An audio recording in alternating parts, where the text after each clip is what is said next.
Hello बच्चों, कैसे हैं आप सब। मैं रवि सर आपके अपने बेसिक ज्ञान चैनल में आपका स्वागत करता हूं। दोस्तों, जैसा कि आप लोगों ने नवोदय की परीक्षा का फॉर्म भर दिया है और परीक्षा की हम तैयारी अपने बेसिक ज्ञान चैनल में करा रहे हैं। तो परीक्षा की तैयारी के संबंध में हम लोग पहले गणित को हल करेंगे, फिर उसके बाद मानसिक क्षमता यानी कि रीजनिंग को हल करेंगे, उसके बाद हिंदी को हल करेंगे। पूरे चैप्टर को हम लोग अच्छे से समझेंगे। तो चलिए देखते हैं, समय ना बर्बाद करते हुए हम लोग अपनी आगे प्रक्रिया चालू करते हैं। और एक चीज़ और दोस्तों बता दें कि हम अपनी तैयारी अरिहंत पब्लिकेशन की बुक से करा रहे हैं। तो सभी लोग अरिहंत पब्लिकेशन की बुक खरीद लीजिए और उससे हम लोग चैप्टर वाइज एक एक प्रश्नों को बड़ी बारीकी के साथ हल करेंगे। चलिए दोस्तों, हम लोग पहले नंबर सिस्टम को पढ़ेंगे। संख्या पद्धति हम लोगों का पहला जो चैप्टर है मैथ का, नंबर सिस्टम। नंबर सिस्टम यानी कि इसको हिंदी में क्या कहते हैं, संख्या पद्धति। दोस्तों, यह ऐसा चैप्टर है जिससे ये मान के चलिए कम से कम 3 से 4 प्रश्न आपकी परीक्षा में अवश्य पूछे जाएंगे। इस क्रम में हम लोग नंबर सिस्टम में हम लोग पहले संख्याओं के बारे में जानेंगे। दोस्तों, जैसा कि आप जानते हैं कि संख्या, सबसे पहली संख्या जो होती है वो होती है दोस्तों प्राकृतिक संख्या। प्राकृतिक संख्याएं, प्राकृतिक संख्याएं किसे कहते हैं, इसको अंग्रेजी में नेचुरल नंबर कहते हैं। Natural number, natural numbers. प्राकृतिक संख्याएं यानी कि नेचुरल नंबर क्या होती हैं, कैसी संख्याएं होती हैं। बच्चों, जैसा कि आप जानते हैं कि जब बच्चे जन्म लेने के बाद, जब बच्चे थोड़े से बड़े हो जाते हैं तो अपने इधर उधर की वस्तुओं को वो क्या करते हैं, गिनते हैं। हमको 1 टॉफ़ी मिली, हमको 2 टॉफ़ी मिल गई, उसको 3 टॉफ़ी मिली तो हमको 2 ही क्यों मिली। धीरे धीरे ये माता पिता के माध्यम से सीखते हैं, फिर स्कूल में आके सीखते हैं। तो प्राकृतिक जो संख्या होती है वो साधारण तौर से जिस ऐसी संख्या होती है जो हम अपने जीवन में गिनने के लिए प्रयोग करते हैं, अपने जीवन को जीने के लिए प्रयोग करते हैं, इसी को ही प्राकृतिक संख्या कहते हैं। प्राकृतिक संख्या 1, 2, 3, 4, 5 ऐसे ऐसे करते करते हम अनंत तक जाते हैं। मतलब काउंटिंग नंबर है, गिनने वाली संख्याएं हैं। प्राकृतिक संख्या गिनने की संख्या होती है, यह हमको प्रकृति से प्राप्त है। जैसे हम जन्म से ही प्राप्त, प्रकृति से प्राप्त का मतलब हम जन्म से ही इसको जान जाते हैं, धीरे धीरे कहीं न कहीं से सीखते रहते हैं। उसके बाद प्राकृतिक संख्या 1 से लेके अनंत तक होती है। उसके बाद हम जानेंगे पूर्ण संख्या के बारे में। पूर्ण संख्याएं, पूर्ण संख्याएं क्या होती हैं, इसको अंग्रेजी में होल नंबर्स कहते हैं। Whole numbers, whole numbers. देखिए बेटा, प्राकृतिक संख्याएं जो होती हैं इसमें यदि हम जीरो को शामिल कर दें, देखिए आप देख पा रहे होंगे कि प्राकृतिक संख्याओं में जीरो कहीं दिखाई नहीं दे रहा है इधर, ठीक है। जीरो सिर्फ मिलेगा आपको जैसे 10 के रूप में, 20 के रूप में, लेकिन जीरो यहाँ पूर्ण संख्या में अगर हम प्राकृतिक संख्या में अगर हम जीरो को शामिल कर लेते हैं, 0, 1, 2, 3, 4 ऐसे ऐसे हम चले जाते हैं, तो ये क्या संख्या हो जाती, कौन सी संख्याएं, पूर्ण संख्याएं। यानी कि अगर हम सीधी सी भाषा में बात करें तो पूर्ण संख्याएं जो होती हैं वो होती हैं 0 प्लस प्राकृतिक संख्याएं, 0 प्लस प्राकृतिक संख्या, यानी कि प्राकृतिक संख्याओं में यदि हम शून्य को शामिल कर लें, प्राकृतिक संख्याओं में यदि हम शून्य को शामिल कर लेंगे तो वो क्या हो जाते हैं, होल नंबर्स हो जाते हैं, यानी कि पूर्ण संख्याएं। ठीक है बेटा, तो हमने क्या जाना, प्राकृतिक संख्या नेचुरल नंबर के बारे में जाना, पूर्ण संख्या होल नंबर के बारे में जाना। इसको आप लोग नोट कर लीजिए, तब आगे बताते हैं।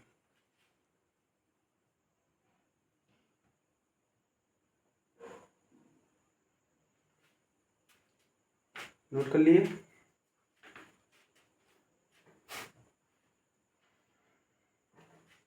आप लोग एक मैथ की कॉपी बना लीजिए और उस पर जो है क्रम वाइज सब लिखते रहिए, ताकि भविष्य में जब आपको रिवीजन करना हो तो कोई दिक्कत ना आए।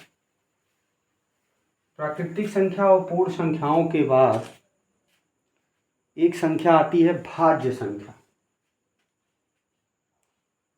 क्या आती है बेटा, तीसरी भाज्य संख्या।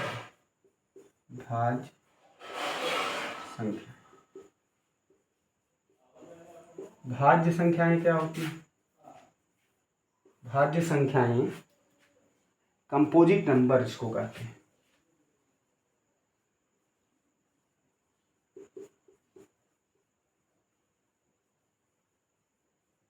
कंपोजिट नंबर्स, कंपोजिट नंबर्स भाज्य संख्याएं किसे कहते हैं बेटा, बताइए। ऐसी संख्याएं, कैसी संख्याएं, ऐसी संख्याएं एक से बड़ी, एक से बड़ी, एक से बड़ी ऐसी संख्याएं, एक से बड़ी ऐसी संख्याएं जो स्वयं के अलावा, स्वयं के अलावा, ठीक है, कम से कम एक संख्या से अवश्य कटे, कम से कम एक संख्या से अवश्य कटे।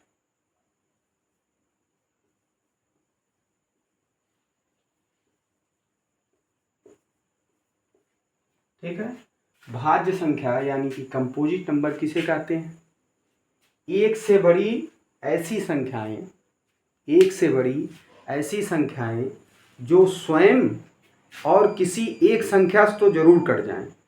अगर दो चार संख्याओं से कट रहे हैं तो और अच्छी बात है, कम से कम एक संख्या से तो कटना ही कटना। किससे, एक और स्वयं को छोड़। उदाहरण देखते हैं, एग्जाम्पल देखते हैं। जैसे 4 हो गया, 6 हो गया, 9 हो गया, ठीक है, 15 हो गया। अब इसमें हम देखते हैं, जैसे 4 है, पहले इसको देखते हैं। 4 बेटा एक से तो कटेगा ही, एक चौके 4, 4 से तो कटेगा ही, ठीक है, और इसके साथ साथ ये 2 से भी कट जाएगा। तो कैसी संख्या है, भाज्य संख्या है।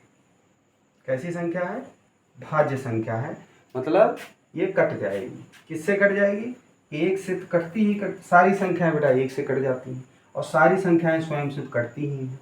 लेकिन इसके अलावा 2, 3, 5, 4, 6 किसी न किसी एक संख्या से इसको कटना ही कटना, तब ये भाज्य संख्याएं कहलाएंगी। अब 6 देखिए, 6 एक से कट जाता है, 6 से तो कटेगा ही। इसके बाद ये 3 से भी कट जाता है और 2 से भी कट जाएगा। यानी कि शर्त हमारी क्या है, भाज्य संख्या किसे कहते हैं, कंपोजिट नंबर उसको कहेंगे जो एक और स्वयं से कटती हो, इसके साथ किसी एक संख्या से कम कटती हो। अगर एक से ज़्यादा से कट रही है तो बहुत अच्छी बात है, भाज्य संख्या है ही। भाज्य का मतलब होता है जिसमें भाग चला जाए। कंपोजिट नंबर्स मतलब होता है भाज्य संख्याएं ऐसी होती हैं जो कटती हों। ऐसा नहीं है कि वो एक से कटे और स्वयं से कटे, इसके अलावा और ना कटे। ठीक है, तो अभाज्य संख्या हो जाएगी। तो भाज्य संख्या के बारे में आप समझ गए। ऐसे ही 9 के साथ होता है, 15 के साथ होता है। 9 देखिए 1 और 9 से कटेगी ही, 3 से कट जाती है। 15 3 5 से कट जाएगी, 1 से कट जाएगी, 15 से कटेगी ही। तो इसको कहते हैं भाज्य संख्या। इसको नोट कर लीजिए, इसको नोट कर लीजिए, तब आगे बताते हैं भाज्य संख्याएं।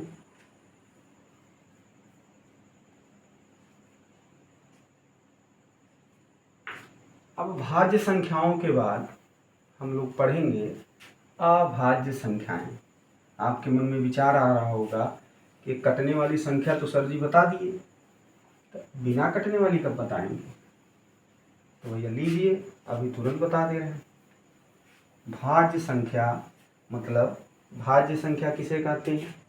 जो एक और स्वयं से कटती हो, लेकिन इसके अलावा किसी अन्य संख्या से भी कट जाती हो, तो इसको भाज्य संख्या कहते हैं। अभाज्य संख्या किसे कहते हैं?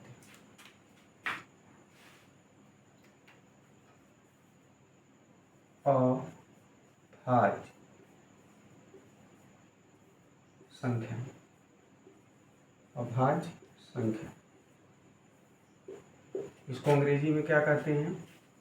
इसको कहते हैं prime number, PRIME, prime number. ठीक है, एक ऐसी संख्या है अभाज्य। जैसे कि अभी हमने बताया आपको कि भाज्य संख्या किसे कहते हैं? जो एक और स्वयं से कट जाए, इसके साथ किसी कम से कम एक संख्या से जरूर कट जाए। एक से ज़्यादा से कट रही तो और अच्छी बात है। लेकिन अभाज्य संख्या किसको कहेंगे बेटा? तो देखिए, इसके नाम से पता है अभाज्य, यानी कि जिसमें भाग ना जाए। ऐसी संख्याएं, ऐसी संख्याएं,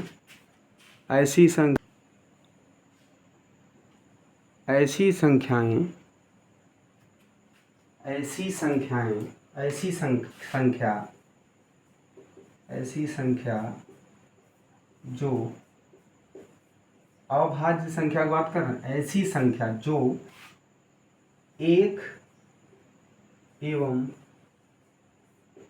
स्वयं के अलावा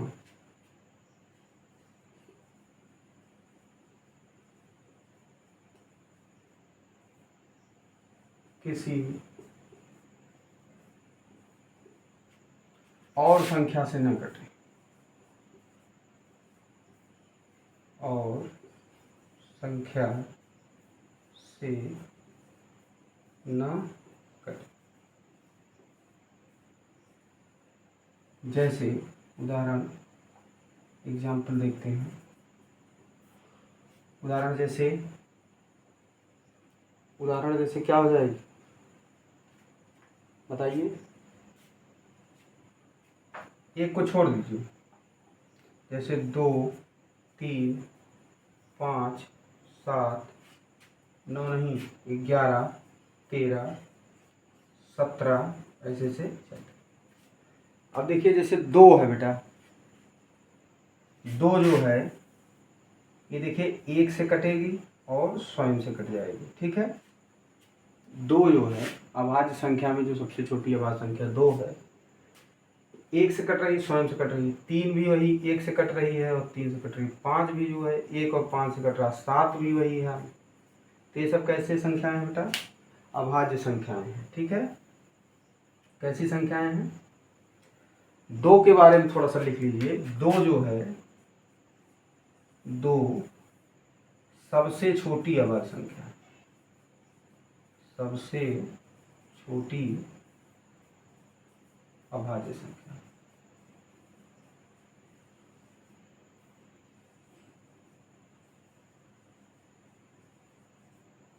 ठीक है, 2 क्या है? सबसे छोटी अभाज्य संख्या।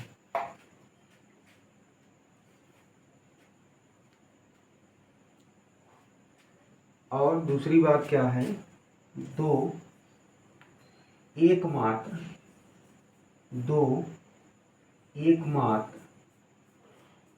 समअभाज्य संख्या, समअभाज्य संख्या। एकमात्र समअभाज्य संख्या।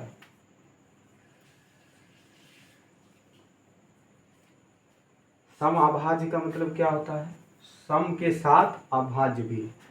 दो जो है सम संख्या भी है, अभी आगे हम लोग पढ़ेंगे, और सम के साथ क्या है? अभाज्य भी संख्या है।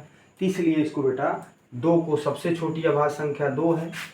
अगर आपकी परीक्षा में पूछता है कि सबसे छोटी अभाज्य संख्या कौन सी है, तो आप क्या कहेंगे? दो कहेंगे।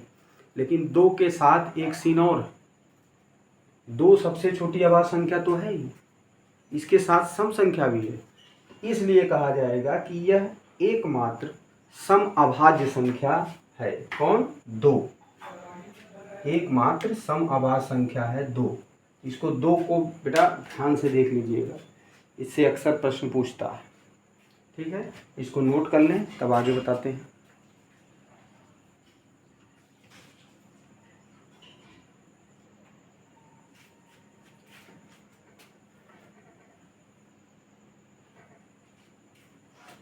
अब आगे हम लोग पढ़ेंगे कौन सी संख्या है?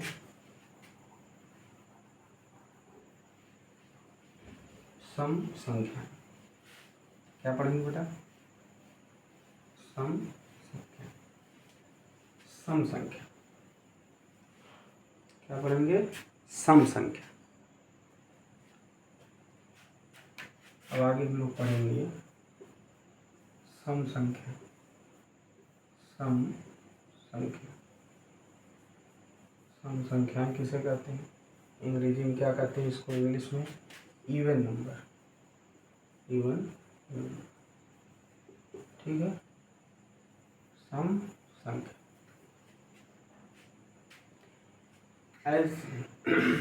ऐसी संख्याएं, इसमें लिखिए बेटा, ऐसी संख्याएं, ऐसी संख्याएं जो दो से पूर्णतया विभाजित हो जाती है। विभाजित हो जाती है, इसको क्या कहते हैं? सम संख्या। सम संख्याएं कहलाती हैं।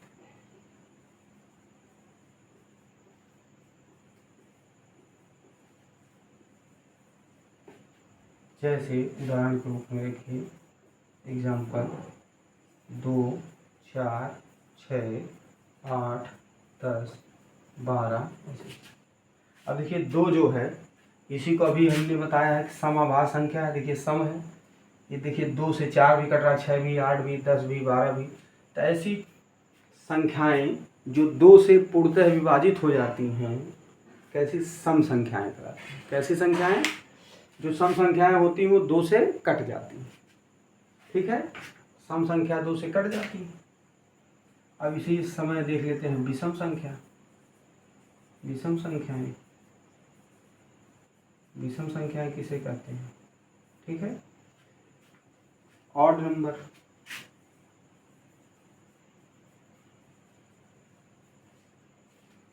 विषम संख्या जो होती है बेटा, इसी उल्टा होता है, जो दो से ना कटे। ऐसी संख्याएं जो दो से न कटे विषम संख्याएं कहलाती। जैसे एक एग्जाम्पल में देख लीजिए, जैसे 1, 3, 5, 7, 9। ठीक है, 11 ऐसे ही रहेंगे। विषम संख्याएं किसे कहते हैं? जो दो से ना कटे। देखिए कोई भी संख्या दो से नहीं कटेगी, 1 नहीं कटेगी, 3 नहीं कटेगी, 5 नहीं कटेगी, तो 7 नहीं कटेगी, 9 नहीं कटेगी। ठीक है, तो विषम संख्या, इसको नोट कर लीजिए, तब आगे बताते हैं।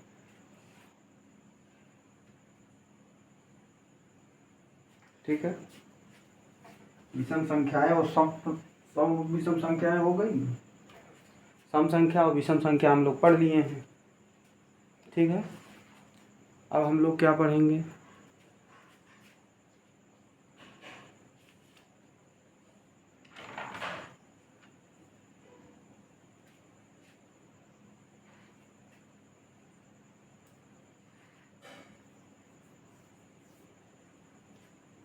अब इसके बाद हम लोग देखिए, इसके बाद 2-3 प्रकार की संख्याएं और होती हैं, जैसे जुड़वा भाज, सहभाज, ठीक है।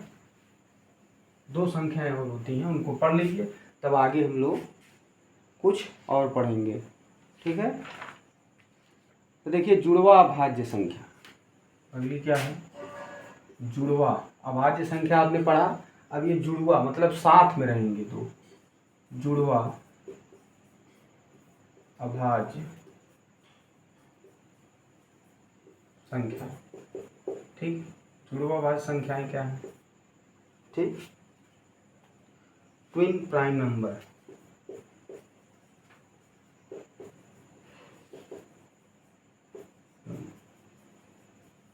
ठीक है। ट्विन, ट्विन मतलब होता है जुड़वा, ठीक है।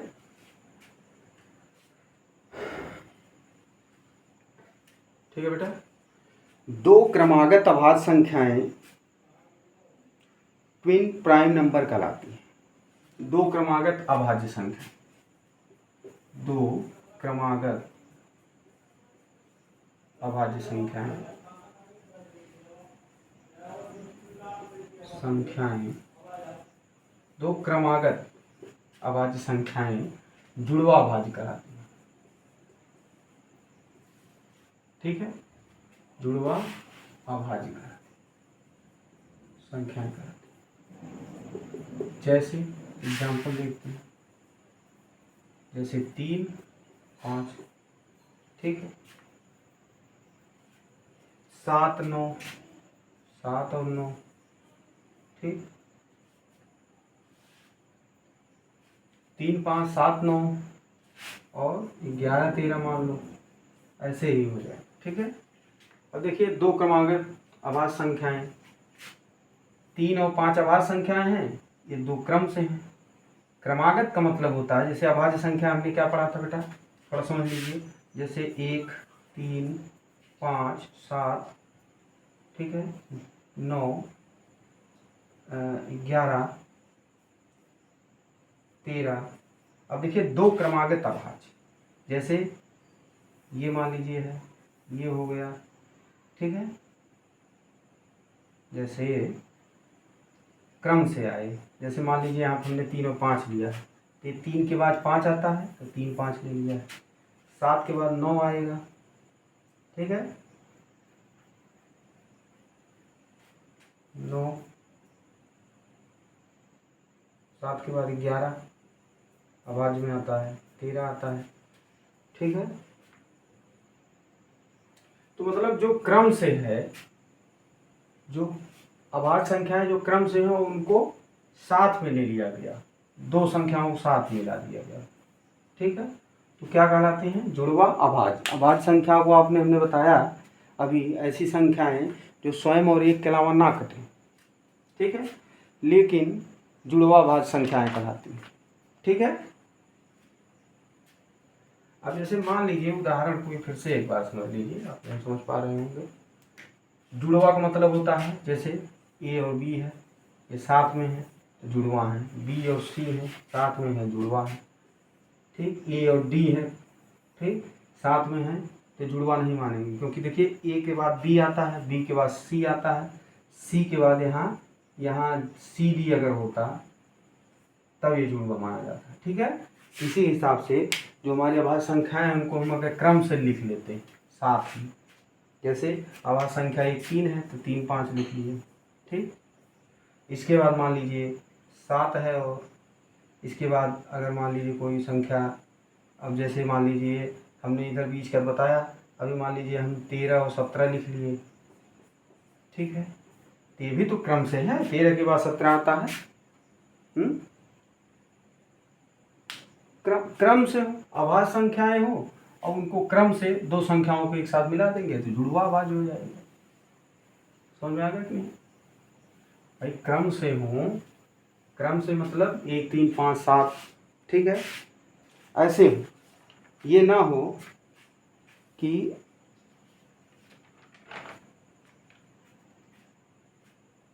उल्टा पलटा हो, जैसे कोई मान लीजिए आपने 3 ले लिया है और इसके साथ जो है कर दिया यहाँ 11 कर दिया, तो जुड़वा अभाज्य नहीं क्योंकि क्रम से नहीं है। ठीक है, क्रम से होना चाहिए, दो साथ में होना चाहिए क्रम से। इसके बाद हम लोग पढ़ेंगे सह अभाज्य संख्याएं। सह सह सह मतलब होता है साथ, अभाज्य संख्या।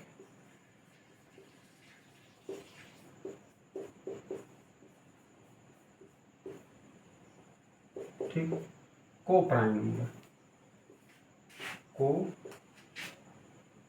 Prime number. ठीक, को प्राइम नंबर।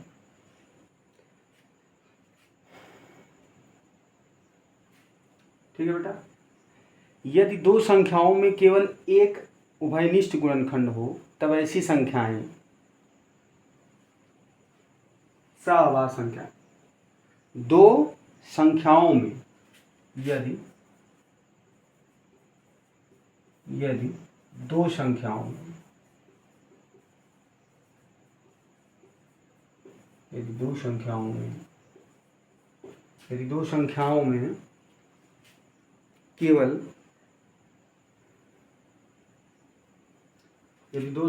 में केवल पहले इसको लिख लीजिए तभी अच्छे समझाते हैं। यदि दो संख्याओं में केवल एक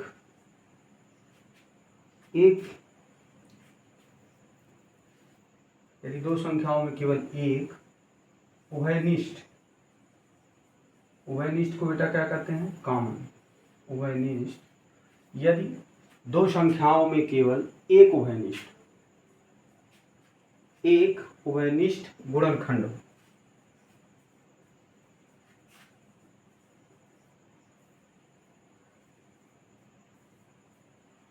गुणनखंड हो तब ऐसी संख्याएं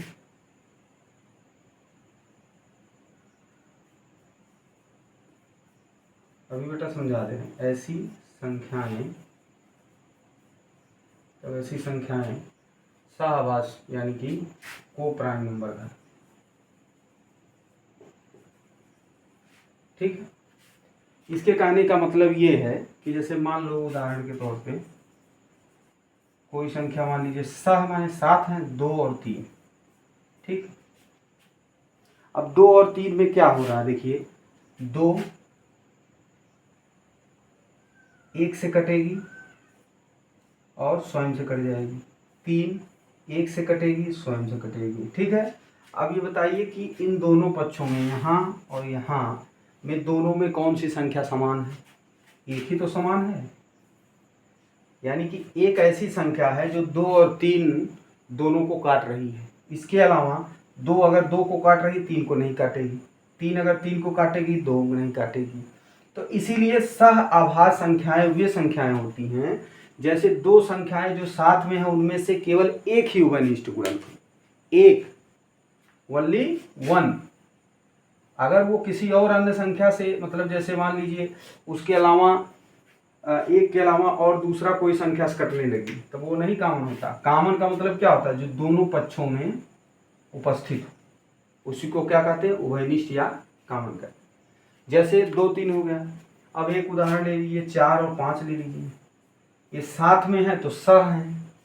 और अच्छा, सहअभाज्य संख्या में एक चीज कंडीशन है, कोई जरूरी नहीं कि संख्या अभाज्य हो, सम संख्या भी होगी तब भी वह साथ में दो संख्या है तो सहअभाज्य संख्या हो जाएगी। जैसे अगर 4 है तो ये तो मान लीजिए सम संख्या है ना, लेकिन 1 से कट रही है, 2 से कट रही है और 4 से कट रही है, 5 1 और 5 से कट रही है। लेकिन अब इसमें देखिए कि एक जो है यहाँ भी है, यहाँ भी है, यहाँ एक 5 है, यहाँ 2 और 4 है, यानी कि इन दोनों पक्षों में सिर्फ एक ही कॉमन है, तो ये सहअभाज्य संख्या। आपको सीधा चेक करना है। अगर मान लीजिए आपको चेक करने के लिए दे दिया कि ये जो ब्रैकेट में संख्या दी है, जैसे मान लीजिए 8 और 9, ये कैसी संख्या है, सहअभाज्य है कि नहीं है, इसको चेक करना है। कैसे चेक करें, पहले 8 को देखें कैसे कट रहा है, 1 से, 2 से, 4 से और एक 8 से कट जाए। 9 1 से, 3 से, 9 से। तो देखिए दोनों में क्या कॉमन मिल रहा है, एक यहाँ भी है एक यहाँ भी है, यानी कि सहभाज्य है। दोनों संख्याएं ऐसी दो संख्याएं जिनमें सिर्फ एक ही कॉमन उभयनिष्ठ हो, तो उसको क्या कहेंगे, सहभाज्य। माने साथ में है, अभाज्य भी हैं, लेकिन कट किससे रहा है, सिर्फ एक से। दोनों कॉमन मतलब एक दोनों को काट रहा है, कट तो रहा और भी संख्याओं से, लेकिन जो एक है उभयनिष्ठ है वो दोनों पक्षों में है, 8 में भी है, 9 में, 4, 5 में, 7 में है, अभाज्य भी है। अच्छा, सहभाज्य में एक कंडीशन ये होती है कि सहभाज्य संख्याओं का भाज्य होना आवश्यक नहीं। सहभाज्य संख्या नोट लीजिए, नोट कर लीजिए इसको, यही आपको हम बताए हैं, सहभाज्य संख्याओं का, सहभाज्य संख्याओं का, सहभाज्य संख्याओं का अभाज्य होना, अभाज्य होना, अभाज्य होना,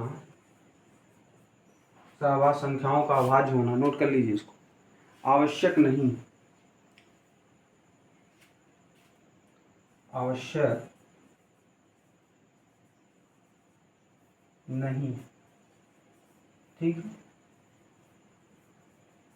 वे भाज्य और अभाज्य दोनों हो सकते हैं, वे भाज्य व अभाज्य, भाज्य व अभाज्य दोनों हो सकते हैं।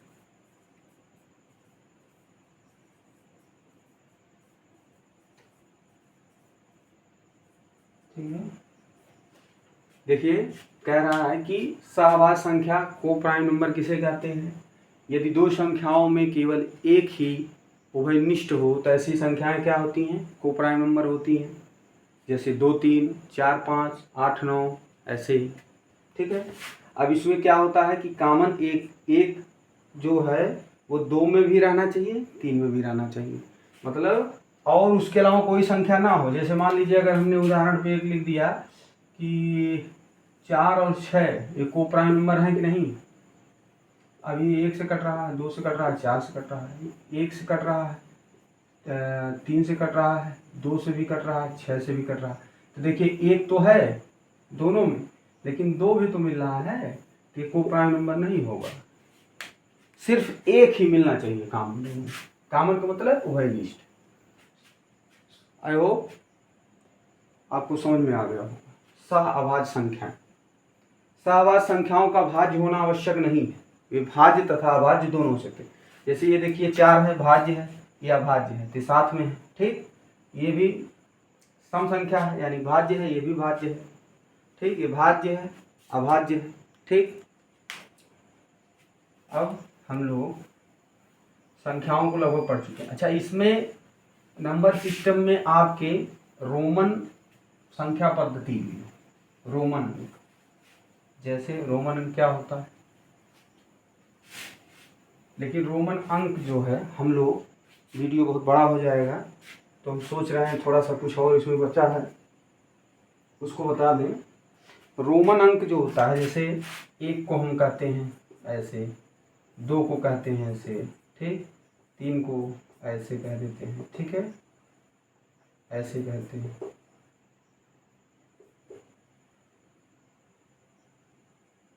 तो 5 को क्या कहेंगे, 6 को क्या कहेंगे, VI।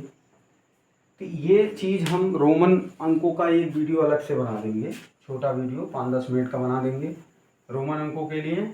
और जो है, जो भी कुछ इसमें शेष रह गया होगा उसको हम बना देंगे। अभी तो हम लोग इसके आगे देखते हैं क्योंकि वीडियो बहुत बड़ा हो जाएगा। स्थानीय मान, स्थानीय मान, स्थानीय मान, इसको क्या कहते हैं, place value. Place value, place मतलब होता है स्थान, वैल्यू मतलब मान, स्थानीय मान।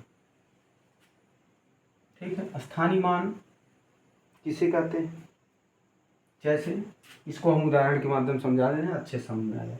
जैसे मान लीजिए कोई संख्या 3, 2, 5, 6 लिखा है, ठीक है, तो जनरली हम लोग क्या कहते हैं, ये इकाई होता है, ये दहाई होता है, ये सैकड़ा होता है, और ये क्या होता है, 1000 होता है। 1 से 10 1000 100, ठीक है। 1 से 10 से 100 1000, ठीक है। इकाई, दहाई, सैकड़ा, हजार। अच्छा, स्थानीय मान क्या होता है?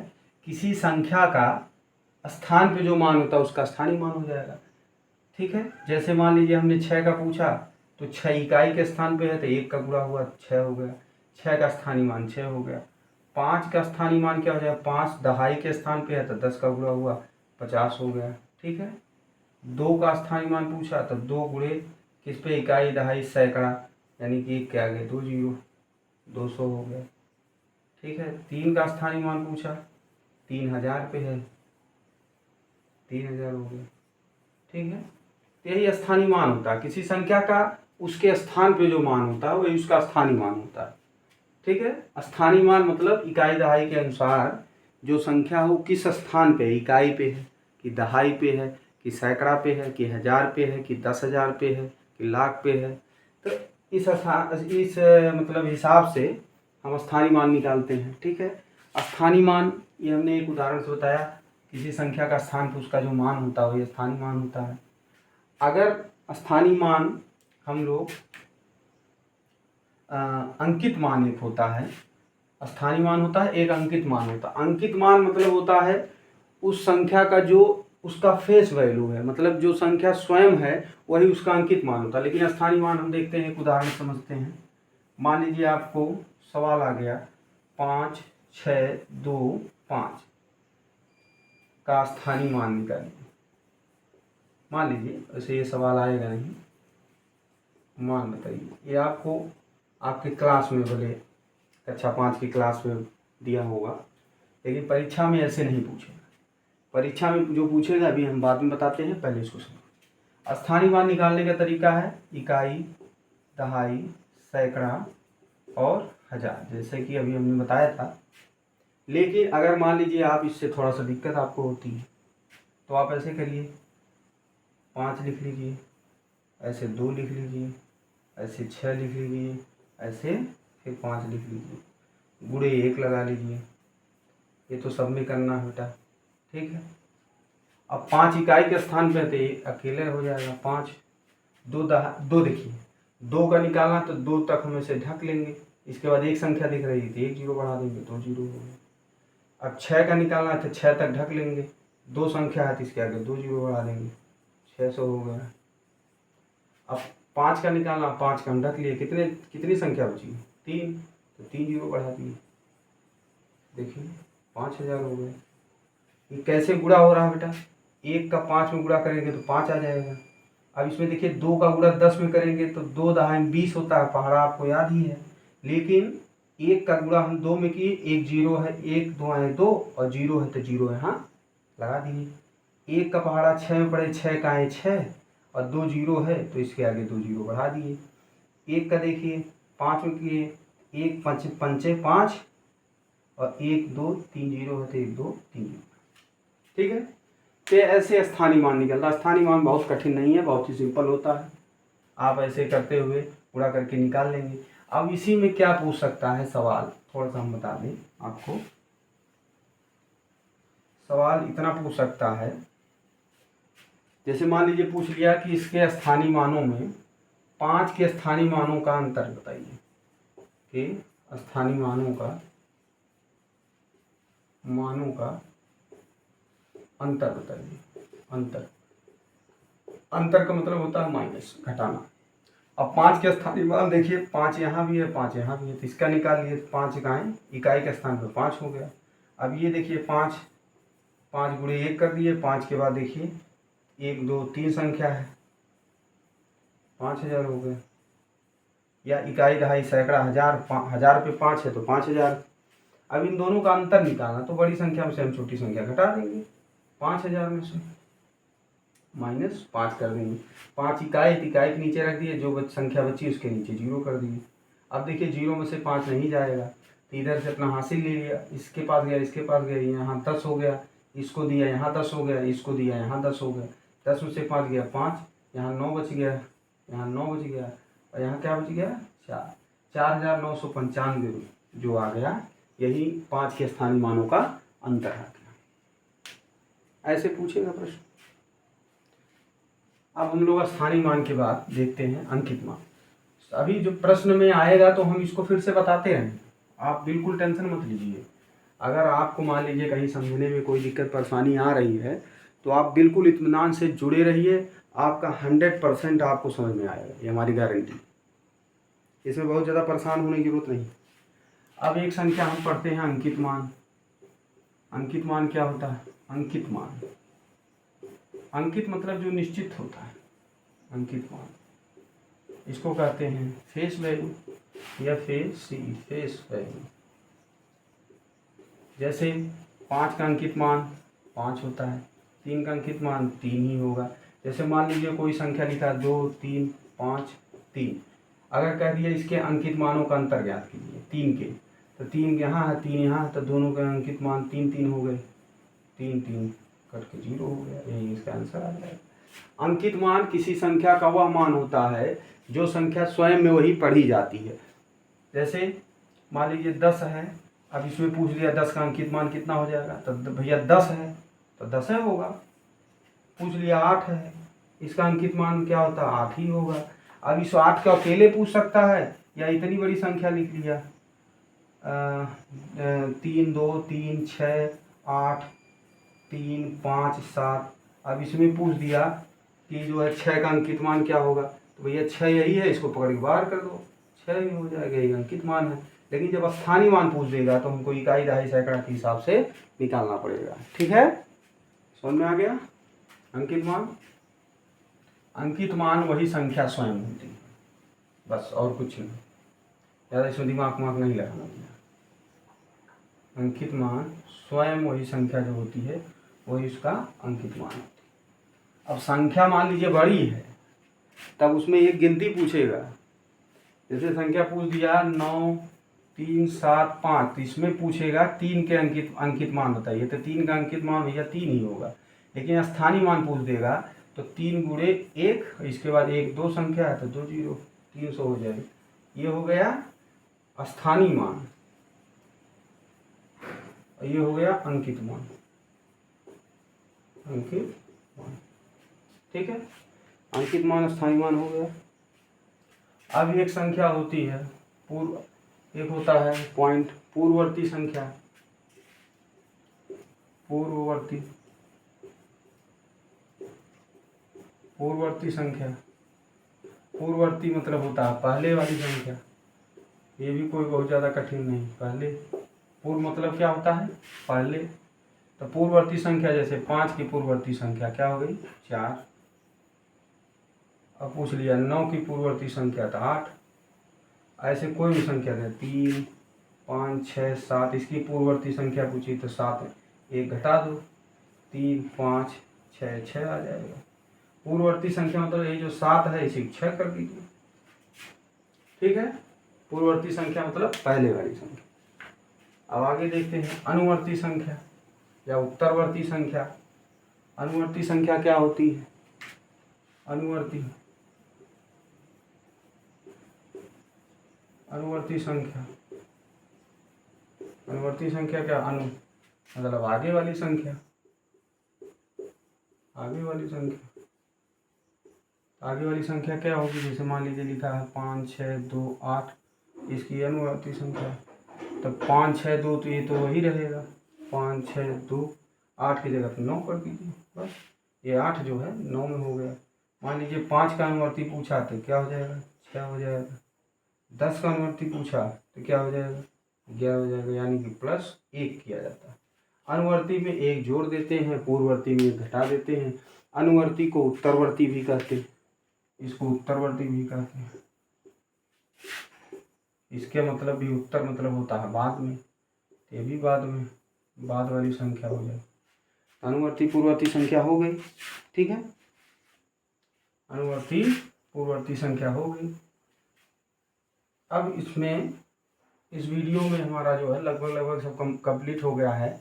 अब आगे कल के वीडियो में हम बताएंगे n प्राकृतिक संख्याओं का योग क्या होगा, प्रथम n प्राकृतिक सम संख्याओं का योग क्या होगा, प्रथम n विषम संख्याओं क्या होगा, x के n गुणजों की प्रथम n गुणजों का योगफल का सूत्र क्या होगा, ये अगले क्लास में हम लोग डिस्कस करते हैं। ठीक है दोस्तों, धन्यवाद।